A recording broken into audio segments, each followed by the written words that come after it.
Hello बच्चों, आप लोग कैसे हैं? लोग आई होप कि आप लोग अच्छे अच्छे होंगे। आज हम लोग देखने वाले हैं परिमेय 6.2। इसके पहले हम लोगों ने परिमेय 6.1 पढ़ा था, जिसको हम लोगों ने थेल्स परिमेय या आधार अनुपातिकता परिमेय के नाम से जाना था। ठीक है, और उसको जानते भी हैं। इसको हम लोग किस नाम से जानते हैं? तो थेल्स परिमेय के विलोम के नाम से जानते हैं। थेल्स परिमेय के विलोम, थेल्स परिमेय के विलोम, थेल्स परिमेय का विलोम, थेल्स परिमेय का विलोम। ये बात समझ में आया? इसके नाम से जानते हैं। तो चलिए अब हम लोग आगे बढ़ते हैं। ठीक है, और इसको देखते हैं। क्या कह रहा है कि यदि एक रेखा किसी त्रिभुज की, तो पहले हम लोग क्या करेंगे बाबू? तो पहले हम लोग एक त्रिभुज लेंगे। ठीक है, चलिए एक त्रिभुज हम लोग ले लेते हैं। लोग कोई सा त्रिभुज हम लोग ले लेंगे। मान लीजिए ये एक त्रिभुज हम लोगों ने क्या किया, ले लिया। ठीक है, अब कह रहा है यदि एक रेखा किसी त्रिभुज की दो भुजाओं को, ये बात ध्यान में रखिएगा कि जो हम लोगों ने थेल्स परिमेय पढ़ा है इसके पहले वाले क्लास में, इसमें हम लोग थेल्स परिमेय का विलोम पढ़ रहे हैं। यानी विलोम मतलब क्या होता है? उल्टा, ठीक उसके विपरीत होगा। यानी उसमें दो रेखाएं समानांतर दिया था तो हम लोगों ने भुजाओं का अनुपात निकाला था।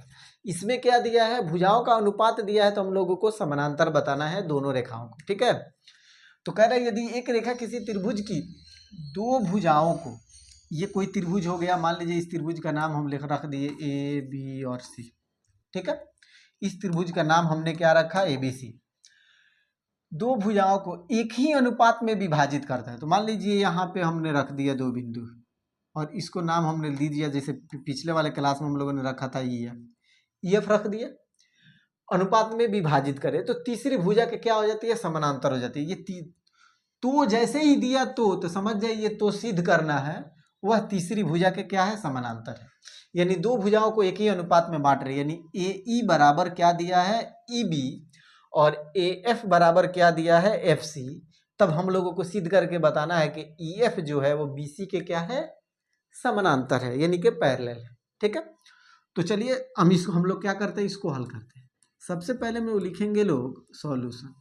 एग्जाम में हूबहू ऐसे ही हम लोगों को बनाना है ताकि पूरा का पूरा नंबर हम लोगों को मिल सके। कितना बच्चे क्या होते हैं, जाते हैं किसी तरह से बना के चले आते हैं, कहते हैं इतना आंसर मेरा आया है। आके घर पे मतलब मिलाते हैं क्वेश्चन को तो कहेंगे इतना आंसर आया है, हमने इस तरह से बनाया है। लेकिन जो उसके लिखने का जो शैली होता है, लिखने का जो तरीका होता है, उस तरीका को नहीं वो लिख पाते हैं। और आते हैं तो कहते हैं कि 90 नंबर 95 नंबर के हमने 98 नंबर का क्वेश्चन हमने बना कर आया है। और जब रिजल्ट आता है तो पता चलता है 60 नंबर 65 नंबर 72 नंबर 80 नंबर आया। क्यों?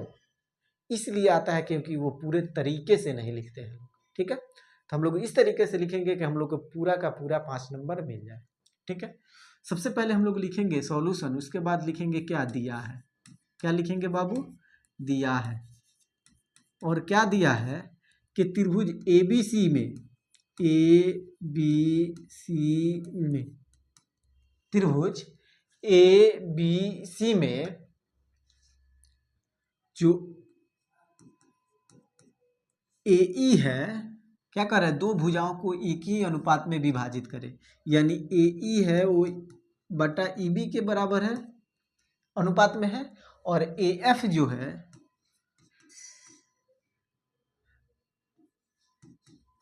ए एफ है वो एफ सी के अनुपात में है। ठीक है, तब हम लिखेंगे सिद्ध करना है। क्या लिखेंगे बाबू? सिद्ध करना है, सिद्ध करना है कि जो बी बी ई एफ है, ई एफ है, ये पैरेलल किसके है? बी सी के। यानी समानांतर किसके है? तो बी सी के है। ये हम लोगों को सिद्ध करना है, यहाँ पे लिखना है। ठीक है, तो चलिए अब हम लोग आगे बढ़ते हैं और लिखेंगे क्या? प्रमाण। क्या लिखेंगे? प्रमाण, या इसी को हम लोग लिख सकते हैं सिद्ध, जो मर्जी वो हम लोग लिख सकते हैं। ठीक है, जब आगे बढ़ेंगे तो हम लोग लिखेंगे कि माना कि, क्या लिख देंगे यहाँ पे? माना कि क्या मान रहे हैं हम लोग? तो ये मान रहे हैं हम लोग कि यहाँ पे आप ऊपर मान लीजिए या फिर नीचे मान लीजिए, आपको जहाँ लिखना है वहाँ पे लिख लीजिए इसको। एक मिनट, ठीक है। इसको हम लोग मान लेते हैं m। क्या मान लिए बाबू? m। ठीक है, m हो गया। अब हम लोग ये क्या कह सकते हैं कि AE है वो बटा EB है और AM है वो MC के क्या है? बराबर अनुपात में। इस तरह से कह सकते हैं? नहीं कह सकते हैं। अगर इसको हम लोग बराबर करके अगर करेंगे तो ये बराबर नहीं होगा, एक ही अनुपात में बराबर नहीं होगा। क्यों नहीं होगा? कि अगर इस रेखा को हमने इसी के ऊपर मानता m, तब क्या होता? AF बटा FC हो जाता, लेकिन ये AM बटा MC नहीं होगा। क्या? ये नहीं होगा। तब हम लोग आगे बढ़ेंगे तो लिखेंगे क्या? इतना माना कि EM जो है वो क्या है? लंब है। किस पे? तो AC पे। इतना लिख दिया। आगे हम लोग लिखेंगे इसी के अनुसार कि AE बटा EB, AE बटा EB बराबर है किसके? AM बटा MC के। क्यों? क्योंकि ये बराबर है इसलिए। AM बटा MC, ठीक है। ये इससे आ गया। लेकिन हम लोग देखेंगे, परंतु हम लोग देखेंगे तो दिया हुआ है AE बट्टा EB, AE बट्टा EB किसके बराबर दिया है? तो AF बट्टा FC के। क्या किया है? तो ये दिया है। क्या किया है? ये दिया है। तो देखिए ये जो हम लोग क्वेश्चन बना रहे हैं, ये जो हम लोग परिमेय देखे थे लोग, क्या बोलते हैं, एक्सरसाइज 1 में, ये प्रश्नावली 1.3, जिसमें हम लोगों ने सिद्ध किया है हम लोग सिद्ध किए हैं √2 एक अपरिमेय संख्या, √3 एक अपरिमेय संख्या। तो वहाँ पे हम लोग अपना कल्पना को रखते हैं और मानते हैं कि माना कि √2 एक क्या है? परिमेय संख्या है। लेकिन बाद में जाने के बाद हम लोग कहते हैं कि मेरी कल्पना क्या है? गलत है, और ये एक क्या है? ये एक अपरिमेय संख्या है। ठीक हूबहू यहाँ पर भी वही काम करना है। और यहाँ पे हम लोग एक चीज लिख देंगे BPT से, यानी पिछले जो हम लोगों ने सिद्ध किया परिमेय, या फिर इसी को आप लोग लिख सकते हैं परिमेय 6.1 से, या थेल्स परिमेय से। आप लोगों की जो मर्जी वो लिख सकते हैं, या तो इसको लिखिए या फिर इसको लिखिए, या फिर सिर्फ ये भी लिख सकते हैं कि थेल्स परिमेय से। ये दिया है। क्या ये बताइए कि यहाँ पे देखिएगा तो देखिए यहाँ पे एक चीज़ आप लोग को देखने को मिलेगा कि जो राइट साइड है, लेफ्ट साइड है, वो इक्वल है। तो राइट साइड भी इक्वल होगा। जब लेफ्ट साइड बराबर होता है तो राइट साइड भी क्या होता है? इक्वल होता है। तो लिखेंगे हम क्या? तो या तब AE बटा EB बराबर क्या हो जाएगा?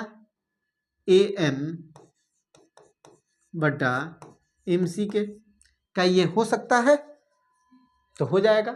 जिस तरीका से हमने ये माना है कि क्या बोलते हैं, लेफ्ट साइड इक्वल है, तो राइट साइड भी क्या होगा? तो इक्वल होगा। ठीक है। तो चलिए, लेकिन ये जो है ये संभव नहीं है। अगर ये इस रेखा पे रहता तो संभव होता, या फिर ये नीचे रहेगा या ऊपर रहेगा तो ये संभव नहीं। तो फिर हम लोग लिखेंगे क्या? परंतु ये संभव नहीं है, अतः हमारी जो कल्पना है वो क्या है? गलत है। हमारी कल्पना